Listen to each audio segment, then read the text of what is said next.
CPAC Korea is now protecting the world's most vulnerable democracy. Leftists are trying to seize control of the government after the impeachment of President 윤석열 on December 14th, and now they have filed criminal charges against him for insurrection. The only thing that is protecting democracy in South Korea are conservatives in the cold, on the streets, confronting leftists on Seoul and Daegu and so many other cities.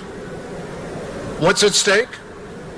Well, nothing less than the continuation not only of democracy, but also of the South Korean state, the Republic of Korea. If you want to know where the front line of democracy and freedom today is, it is in the streets of Seoul. Now,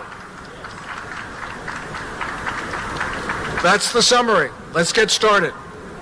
And this crisis did not start in December with the impeachment of President Yoon.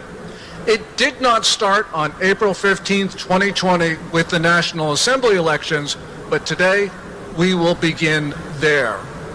And on that day, in the election, it resulted in an uninspected, overwhelming victory for Minju, the Democratic Party of Korea. Minju won that election because of early votes in district after district tipped the results to the leftists. There were so many uniformly narrow victories that it was statistically improbable. As one observer said, either God did it or the election was rigged. I know God did not vote in that election, but the Chinese rigged it. The National Election Committee, what they did was they used servers from Huawei Technologies, the Chinese company, which Beijing was able to access.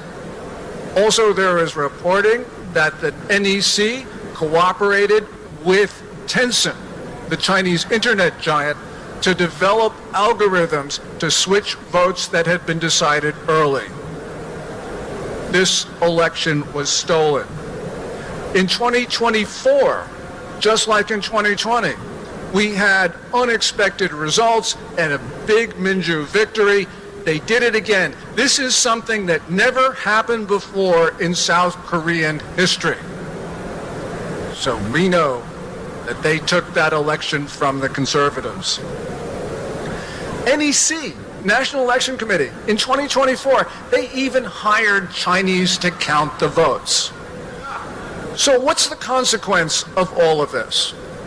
Well, Minju now controls the National Assembly, as they have for the last 4 years, but something else, and that is Minju is not a normal political party.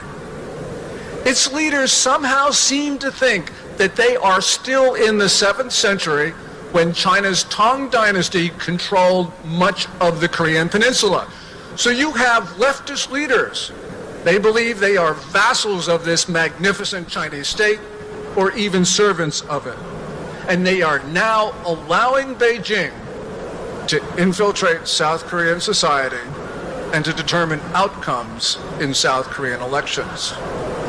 So the Chinese and their North Korean friends are now conducting their warfares campaign. There are 3 warfares: psychological warfare, media warfare, and legal warfare. And because of that, the Chinese have become extremely influential. Here's an example. In early December, when you had the big pro-impeachment rallies in Seoul, there were a lot of faces that were not Korean. They were like my wife's. They were Chinese. When the Chinese presence became a political issue in South Korea, what happened?